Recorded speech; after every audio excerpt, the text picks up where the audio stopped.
Hey folks, this is the second Redbud virtual hike. We are here today at the Olmstead Loop Trail in Cool, down in Placer County. And it's a really nice looping trail around some oak woodlands with lots of wildflowers. And I'd like to acknowledge Diane Cornwall and Shauna Martinez, who came out with me to scout this trail a couple weeks ago. And it was Diane's suggestion that we come here, and it was a wonderful suggestion at that. And a lot of the information I'll be regurgitating here came from those two. So thanks, Shauna, and thanks, Diane. And all right, let's head down the trail. So we've come across our first wildflower here. This is a 5-spot, named for those dark blue purple spots on each one of the petals. And this is one of the few natives that's managing to hold on in this field that's just absolutely covered in invasive species. Could you imagine what this would look like before the settlers came over? It would have been covered in native plants and wildflowers, and now it's just star thistle and St. John's wort and salsify and just a bunch of trash, really. So, but in any case, you still got the 5-spot hanging on here. This is one of the showier ones in the genus. That's Nemophila. You might also know the baby blue eyes is in the same genus, and then there's also some Nemophila with very small flowers. A really common one is the white Nemophila. That one has really lobed leaves with little white dots on each of those lobes, so you can usually tell that one apart from some of the other small white flowered Nemophilas. And so yeah, that's a 5-spot. All right, here we have one of our Escholzia species. Those are the some of the native poppies we have, and we have 3 species around here. There's the tufted poppy, there's frying pans, and there's California poppy. And one of the things you want to pay attention to is you want to look underneath the flower and look for a little collar that subtends those flower petals. And the only one that has the collar is the California poppy. And between the two that lack the collar, this one is quite small, and the flowers are a bit more spread out and less cup-shaped. So I'm going to go ahead and say that this one is the frying pans. At least that's the common name, and I don't remember the scientific name, but the genus is Escholzia, and that's a really weird spelling, Eschscholzia, so 2 SCHs in a row, but I believe you just pronounce it Escholzia. But yeah, one of our native poppies growing in this little field. This little beautiful fellow is Johnny Tuck. It has a real human name. The scientific name is Triphyceria eriantha. It's in the paintbrush family. And so this one is a hemiparasite. And so as opposed to being a full-on parasite, this one can create some of its own food, but it actually is tapping into the roots of other plants and stealing some of its food. It's got these beautiful yellow flowers and really wispy leaves, really fine wispy leaves, a nice purple foliage, but at the bottom there it's a little green, especially when it's first getting going. It's actually quite green before it eventually turns purple. And so yeah, this is Johnny Tuck. Another name for it is butter and eggs, but I've also heard that butter and eggs just refers to one of the subspecies of Johnny Tuck and does not apply to all of them. But then again, it's common names. So common names are inherently meaningless. You can just make up whatever you want. Here's another native right here. We have our, get my shadow out of the shot. This is the Western buttercup. And so, you know, buttercups have 5, let's see if we can get that to focus. There we go. 5 petals and numerous stamens. And so the only one it could really be confused with is the rose family, but this is definitely a buttercup. It lacks the kind of spiny leaves of most of the rose family plants. And oh, here's a nice example of the seed. Those are the seeds. And then you'll notice that it actually has 2 kinds of leaves. There are these basal leaves. So basal, B-A-S-E-A-L, are the leaves that grow along the bottom of the plant. And so you can see they have a nice kind of divided shape. But then the cauline leaves, and cauline leaves are ones that exist up the stem, are quite linear, though they're still trifoliate, it's called, where they have 3 lobes. So trifoliate, linear leaves, and then these sort of like lobed palmate leaves at the bottom there. And so yeah, Western Buttercup, one of our natives. And one other plant to show in this general area is this guy right here. So this one is in the carrot family. See those little balls of flowers there? And then this is the leaf. That leaf, and now that's really important to notice the leaf because this one has a common name of purple sanicle. It's a Sanicula bipinnaphida or something like that. And though it's just as common to find it with yellow flowers, and so really you want to be looking at the leaves rather than the flowers to make the distinction. And this like midrib right here, I don't know if you can make that out. The midrib along the leaf is quite large and flat, and that sets it apart from some of the other Sanicula species. And so yeah, this in the carrot family, Apiaceae. Check out the stamens there. That's called being exserted. So the stamens are coming out of the flowers rather than being inserted and inside the flowers. Yeah, beautiful little carrot family plant. Here we have a little tiny plant. There's my finger so you can get a size comparison. This one is Leptosiphon bicolor, or true baby stars. And now there are a couple Leptosiphon species, but this one can be told from its closest lookalike, which the common name is whiskerbrush, because whiskerbrush will have a little red mark on each of the petals, and this one lacks it. And so it has this beautiful flower, which is actually risen up on quite a long tube coming from this little whorl of leaves at the bottom, these little spiky leaves. And so it can make a pretty good collection of them in certain areas. Certainly, since it's so small, it'll usually be found on the trail sides, or somewhere where the grass has been kept down and the weeds, unlike all of this star thistle. Again, this is just a heavily invasive impacted area. And while I'm down here, I can also point out these little guys. This is a plant in the aster family, in the sunflower family, and it's not blooming yet, but this one's called Q-tips. And it's called that because at the end it gets a little flower with a bunch of little cottony hairs all over it. And it really does look like a little tiny Q-tip growing out of the ground. And in some places around here, there will be, pretty big collections of it.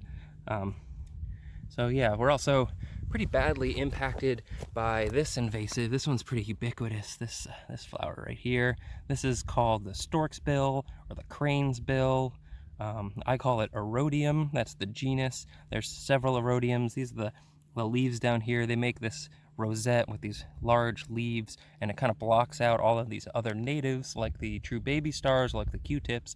It prevents them from coming up wherever those leaves are mulching out the soil. And so I wouldn't recommend having anything on the trail sides, but this one is edible. So, if you want to do your part and eat the weeds, go ahead and take a bite out of it. It's actually not that tasty, but I'm told it's quite nutritious, so there's that. And then just moving down a little bit, I want to talk about popcorn flowers. So, popcorn flowers are in the borage family, and so that's the same family as those Nemophila we saw earlier. And they're called popcorn flowers because, when you have a big field of these guys, it does kind of look like popcorn coming up everywhere. And they have something that's called a scorpioid flower. So it basically curls over like a scorpion's tail. That's where scorpioid comes from. And popcorn flowers typically, I don't know, it might be too washed out to tell on the video, but right in the center of the flower there is the little floral tube, and on the Plagiobothris species, they will tend to have a yellow little throat there. And there's another genus that are also called popcorn flowers, and that is the Cryptantha, and that usually lacks those. It's usually a little bit more furry, growing lower to the ground, but there's so many different species of these, and they're really hard to tell apart. You actually need the seeds and a hand lens to tell, so I won't be able to tell you what species of popcorn flower this is, but it certainly is a popcorn flower, and one of our more common wildflowers. All right, so we have a non-native species here.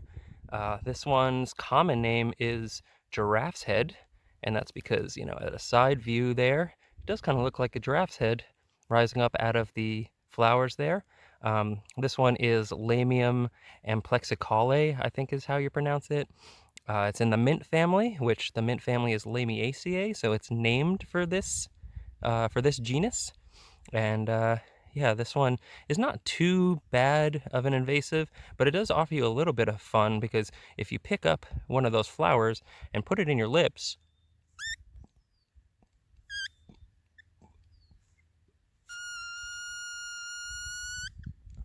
it makes a little squeaky sound. So yeah, and since it's an invasive, you can pick it to your heart's desire. It's a really fun thing to show to kids. And yeah, so giraffe's head.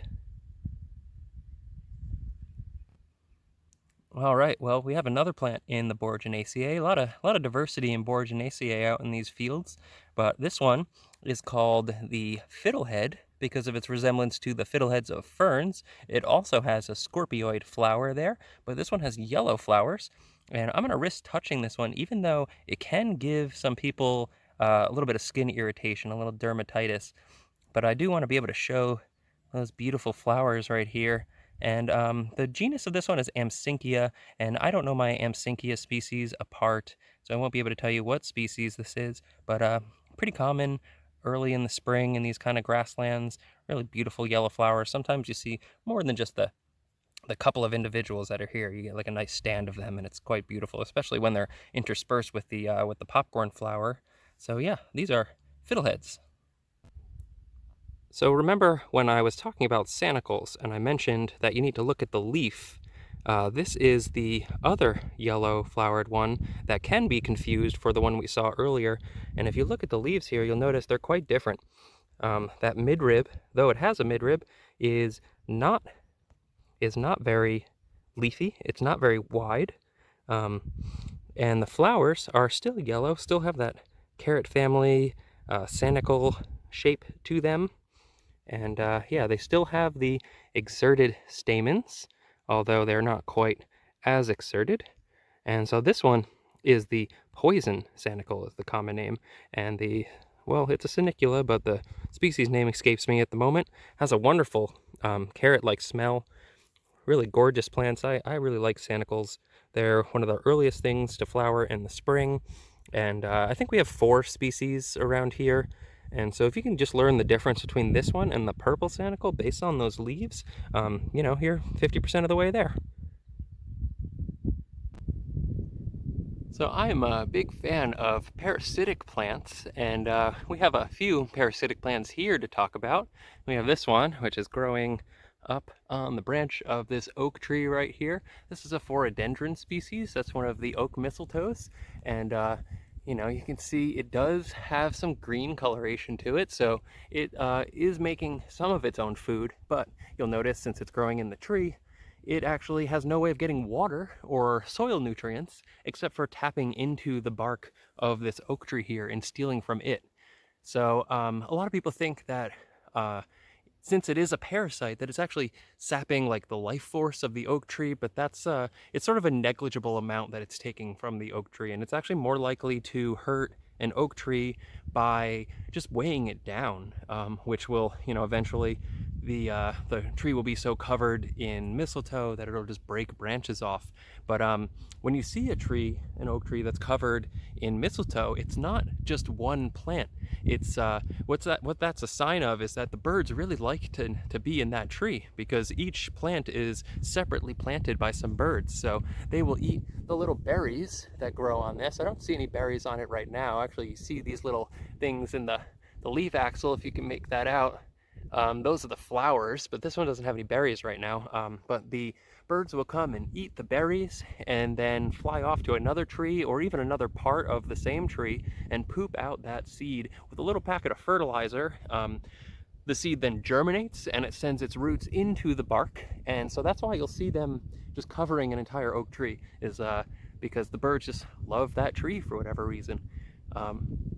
And so yeah, it's very hard to remove from the tree. You have to cut all of this out and then wrap wrap the branch in like black plastic so that it doesn't resprout, and it's just generally not going to cause decline of the health of the tree in a timeline that really affects us humans. You know, it might be 150 to 200 years before a tree really gets overloaded with mistletoe. So I recommend not really going through the effort to remove it. It's also, like I said, really good wildlife, a really good wildlife plant, because the birds will eat the berries. Like I said, they also build their nests in it, so it provides a little bit of protection year round, because the mistletoes are evergreen and the oak trees, at least this species, is deciduous. So it provides a little bit of cover when the oak tree has lost its leaves. And so, yeah, that's one of the oak mistletoes. And we can contrast that if we come over to this gray pine and we look at this guy coming out of the branches here. Now this one has no green, and this one is one of the conifer specific mistletoes. It has a different genus name and it's really complex, so it kind of escapes me at the moment. But this one's a true parasite. It doesn't make any of its own food. It's sapping everything out of the tree here. The common name for this one is conifer dwarf mistletoe, because it's a lot smaller, as you can see, but it has the same lifestyle, or life cycle rather. And you know, mistletoes are species specific, so you get mistletoes that grow on juniper alone, ones that grow on cypress alone, just oak trees, just pine trees, very species specific parasites. And so yeah, they can see how the roots getting inside of that branch has sort of like made it swell up. So some people even consider this like a plant gall, because the definition of a gall is a abnormal growth caused by a organism invading the host organism. So it's technically correct, but mistletoes are plants and not caused by insects or fungus or anything like that. So yeah, and these are the two most common mistletoes you'll see around here, the oak one and the dwarf conifer mistletoe. So here we have one of our more common little vernal pool species. This is the California goldfields, and it grows in these nice little patches. This year they're kind of small, and that's probably because we didn't get a lot of water, a lot of rain this year until kind of late. But they're still here. They're just tiny, and you can see, you know, they're called goldfields because they grow in these big patches like that, and they when they're extremely numerous, they will, you know, fill the field with gold. And I thought I would also point out this little guy right here, if it'll focus. And it's going to be hard to make out because it's so tiny, but we have at least two invasive plantago. Those are the plantain species around here, and they're pretty bad where humans have gone and spread them out. But this one is actually our native one. I believe it's Plantago erecta. Another common name for it is California plantain or dot seed plantain, because of those little the little dots in the center there. And they're really fascinating to look at with a hand lens because they have these translucent petals, and they're just really stunning plants. But again, this year, at least in this area, they're quite small, probably owing to the drought that we experienced earlier in the year, and we're just now getting some water. And so yeah, two little tiny, there they are existing together, the plantain and the goldfields, two little tiny vernal pool species. Well, you look at that view. There we got the Sierras back there, so with snow from the snowstorm earlier. Thank God we finally got some snow. And just looking down over this way, we turn west and we see Folsom Lake off in the distance, and just a really good view out here on this rock outcrop. And so, you know, we have the gray pines here, we have California buckeye, we have some toyon, and you know, there's some interesting stuff happening out on this rock outcrop. I am gonna watch my step very carefully, however, because the last time I was here I did see a rattlesnake, and that is not something I would like to run into again. But in any case, down here we have a beautiful striptanthus species. And so these are known as the jewel flowers. It's not quite blooming yet, unfortunately. They have really showy flowers, and these clasping leaves that grow around the stem. And this is in the Brassica family. This is related to broccoli and mustard and those sort of things. And there's very many rare species of Streptanthus, where you usually need the flowers to tell if you have a rare species or one of the two common ones. But they are very often adapted to a very specific habitat. So they only grow on serpentine, or they only grow on limestone, or something like that. But they are really gorgeous plants regardless, and relatively common in these kind of dry, rocky areas. But yeah, I'm in love with jewel flowers. I think they're great.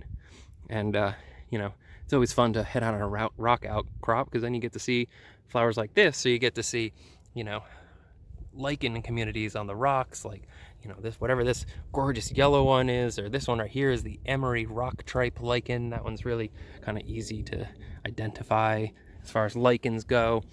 And we have a, let's see, this is a blue dix, or I guess now it's blue dips. So this one is the artist formerly known as Diclostoma capitatum, and now it is Dipterostemen capitatus. So they just changed it recently, because it's actually unique as far as its relationship to different the other Diclostomas. And so yeah, this can be confused certainly with the Ucos, which are still in Diclostoma, but these ones come out a lot earlier than those, and the flowers are actually quite different. And the Diclostoma sort of, they pinch, the flower tube kind of pinches in right there below where the petals and the sepals arise from. So they decided to spin it off into its own genus because it was unique enough, you know. And scientific names are meant to describe the genetic and evolutionary relationships between plants. It's not there for our convenience. It's meant to be informative. And, you know, the more you use scientific names, the easier it gets to remember them. You know, it's a use it or you lose it kind of deal. And the common name situation is just kind of a little ridiculous, because there's, you know, at least 8 different plants that are known as clovers, including the true clovers in the pea family and genus Trifolium, but there's elk clovers and owl clover and bear clover, and they're all different families. And so if you learn just the common name, then you're not learning how plants are related to each other, and that can be really helpful for understanding plants a lot more deeply. But I digress. Let's move on and check out this little fern here. This one is one of the rock breaks. This is in the genus Pelea. It's Pelea mucronata. It's the bird's foot cliff break, and named so because of these little tiny leaflets on here, kind of looking like a little tiny bird's foot. And these are all the ferns in this family, which is the Pteridaceae, are highly adapted to rock outcroppings, hot, dry areas. They can really deal with those temperatures, deal with that heat, deal with the drought. And yeah, and oh, there's a caterpillar on there. I didn't even notice that. Almost squeezed him. Don't know my caterpillars too well. Maybe that's a checker spot. The Closine genus. But while we're here, here's one of the, you know, this is probably Tritolea, but it's certainly in the Brodiae. It's, you know, the Brodias and related genus. But I wanted to point out this little gall right here. This is caused by a midge. So a midge is like a little fly-like creature in the same family as flies anyway, Diptera. And yeah, it lays its eggs in the stems of like the wild hyacinths and whatnot, and they swell up and provide a little bit of protection for the plant, or for the larva rather. And then when they're ready to pupate, they just drop on out of there and bury themselves in the soil and transform into their adult form. And what else do we got over here? Well, we have a species of Hackelia. You know, Hackelia is, they're often called bush penstemons, because if you can take a look at these flower, or these seed pods, the seed pods are very much like a penstemon seed pod. And there's no flowers right now, but they're really gorgeous flowers when they are in bloom. That's the Hackeelias. Here's our old favorite poison oak. I'm not gonna get very close to it, but just sending out its flowers for the year. And I'm actually quite partial to poison oak flowers and the little berries. that they put out. The berries are gorgeous. They're like little white pumpkins, basically. And here we have one of the formerly, these were known as lotuses, and now it is acmespon, but it's a pea family plant, and genus is about as far as I can go because there are no flowers on there, but beautiful silver blue color to it. And if you notice also that cliff break, the bird's foot cliff break fern also had a silvery bluish color to it, and for that matter the striptanthus too. And so that's actually called being glaucous, that blue coloration, and it is protecting the plant from the harsh ultraviolet rays of the sun. It's sort of like sunscreen for a plant. So that's really neat that they have learned all of these adaptations for dealing with the habitats, so that they can carve out a niche for themselves, so that they can survive where other plants can't survive. And let's see, if I step down here, check for snakes, we have one of our wild cucumber species. It's growing in poison oak, so I want to be very careful, but what I want you to notice about this wild cucumber is the palmate leaves. See those leaves right here? That's called being palmate, almost like a hand, right? And they're lobed, but not deeply so. And you know, I did wanted to show you the flowers, but it seems like there are no flowers remaining, so instead I'm going to show you the fruit here. So look at that guy right there. That is the fruit of the wild cucumber. The genus is Mara, and the Cucurbitaceae, the cucumber family related to cucumbers and pumpkins and all those kinds of melons. And this species right here is Mara fabaceae, and you'll notice it's just covered in spikes, little green spikes. And they're quite soft. They're not like particularly prickly. And these fruits are not edible. In fact, they were used by the Native Americans as a fish poison. So they would crush it up and dump it in some slow-moving water, and it would stun the fish, but they would still be edible. You know, it didn't tarnish the palatability of the fish whatsoever. So, yeah, these are wild cucumbers, and let's see, yeah, so check out those leaves, check out those fruits. Another common name for this is the manroot, and manroot because this is it's a perennial plant that lives most of its life under the ground. So underneath the ground there is an enormous tuber, just like potatoes or, you know, things like that. This tuber can be up to 200 pounds and be the size of a man. So hence manroot.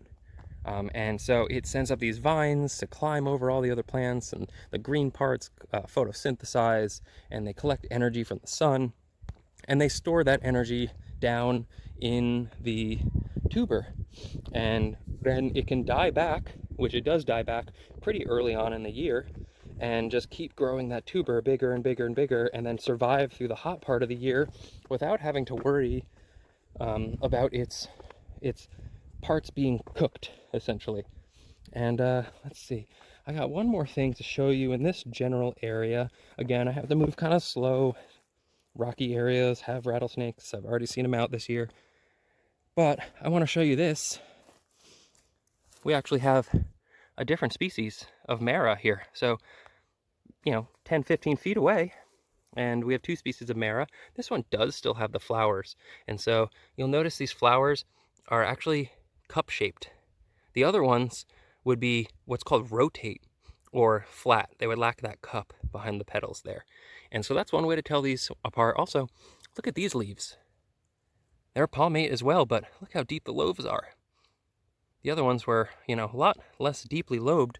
And this one's fruit, which we're lucky enough to see, are these little guys right here. Now, they do have spikes. You can see those two little spikes right there, but not nearly as much. And look at the veins that are growing over them. They look like little green pumpkins. So yeah, this one is the taw manroot. This is Mara watsonii. The last one we saw was Mara fabaceae. And yeah, that makes up our two species that we have, at least in Nevada and Placer counties. And so you can see there's the little tendrils. So it can climb up over this Hackelia here, and it's certainly climbing. I guess that's more Hackelia too, but a little bit on this poison oak as well. It would help if it was in focus. So yeah, pretty fascinating. You get to see the two species of Mara very close to each other. And here's where it's going underground. So there's the vine going underground to one of those tubers, 200 pounds, as big as a man root. Oh, and look at that. The Hackelia just covered in caterpillars.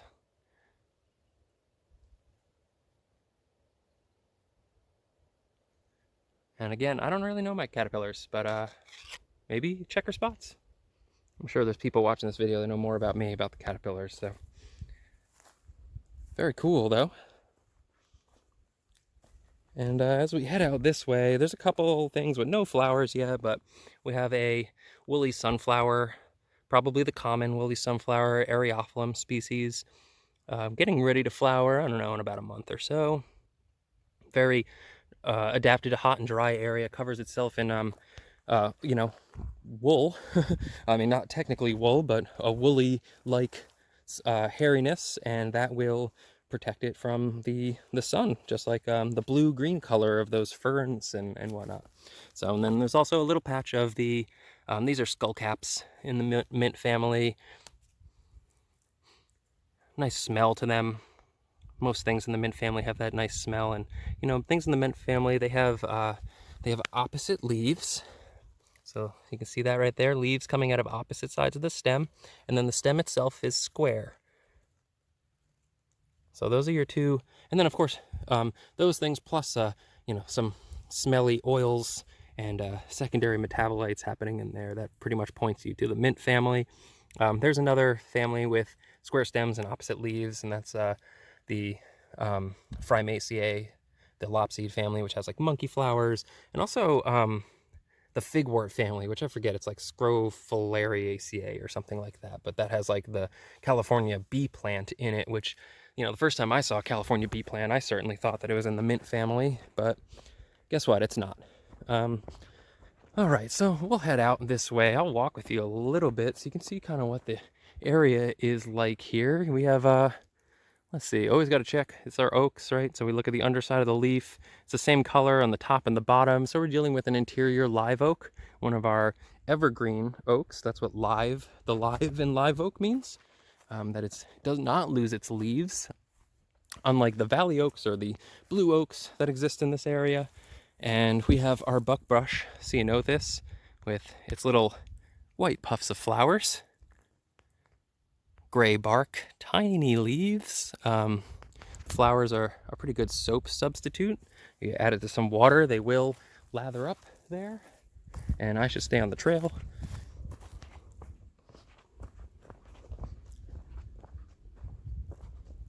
So yeah, these buckbrush are nitrogen fixing plants. They have a relationship with bacteria that will live in these little nodules in the roots, and they take atmospheric nitrogen out of the air and fix it into the ground in a form that plants can use, because when it's atmospheric, the plants can't absorb it, but once it's been fixed, then they can. And in exchange, the plant offers a little bit of protection in the form of those nodules. So it doesn't have to, the bacteria doesn't have to be, you know, free living out in the dirt where it could be preyed upon. It gets protection. Oh, what do we got here? Got a little Largus beetle with that nice orange outline to its shell. I don't know much about Largus beetles other than how to identify them. Oh, there's another one.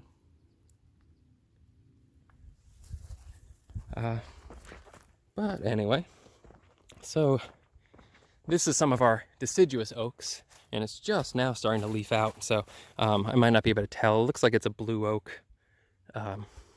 Pretty sure it's a blue oak. But around here we would have the blue oak and the valley oak, both deciduous oaks that grow out in these grassland-like areas. And let's see, what do we got here? Oh, I don't know what that is. Maybe one of the cudweeds. But we got more of the, I'll focus it, more of the Johnny Tuck here. I'm really a fan of those. And let's see, there's some manzanitas in this area. Pretty sure it's the white leaf manzanita. Oh, what do we got here? Oh, we just have more popcorn flowers. So I could focus on that for a second. There you go. You can see that yellow throat pointing to that it is a Plagiobothus. And here is the dot seed plantain, the native plantain. And here are the gold fields. So very obviously this area has a different soil composition than some of the other areas we were in before. Whether it's like more serpentine or whether it's more volcanic, I don't really know, but certainly the types of plants that are showing up over here are different than the surrounding ones. You can almost see that there's like a soil horizon, like a new, you know what it reminds me of actually is kind of like Table Mountain a little bit. So maybe it's volcanic. You know, you get these little rocky areas where there's not a lot of vegetation growing, and these like vernal pool associated plants. And let's see, what's that poppy back there?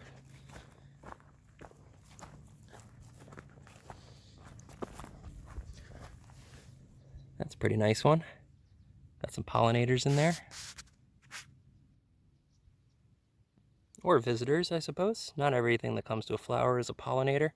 And let's see, if we look at the bottom, notice how this one does have a little collar subtending the flower. See that little collar right there? How it swells up right before you hit the petals. So this one is the California poppy. That's our state flower.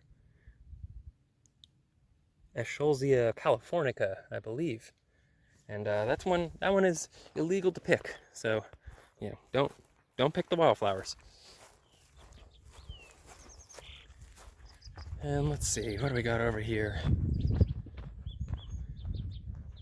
It's beautiful oak woodlands. You know, most of the grasses we're seeing are probably invasive grasses. They've kind of taken over every last bit of the grasslands at this point. There's not a whole lot of native grasses remaining. It's really kind of sad and depressing. And what do we got over here?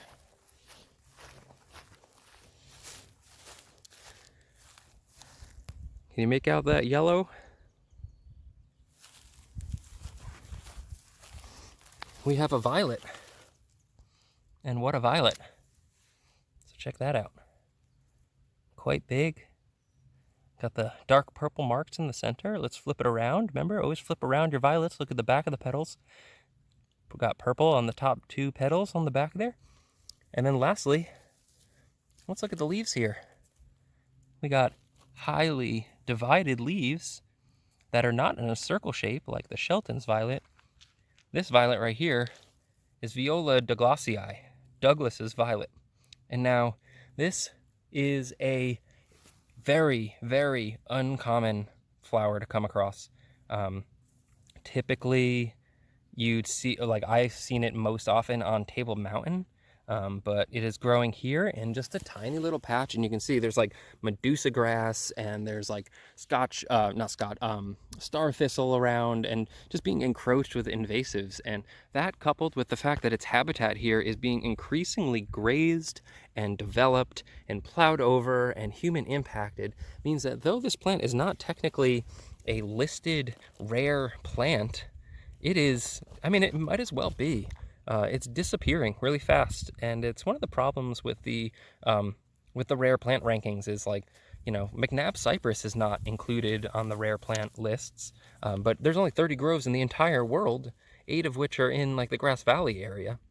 So I don't know what exactly the distinction they are using to determine whether it's rare or not, but I'd call that rare. I'd say that that's worthy of protection, and same with this violet right here. I think this is worthy of protection. You know, you never see this. It grows in the lower elevations. It's not a woodland species like the pine violet or the Shelton's violet or the goosefoot violet. It's just growing in these grasslands, and yeah, what a nice little patch here. I hope they are doing their best to protect it. I'm gonna get out of the area. And so yeah, Douglas's violet. If you live down in the oak woodlands like this, you know, like, keep your eyes peeled for that one.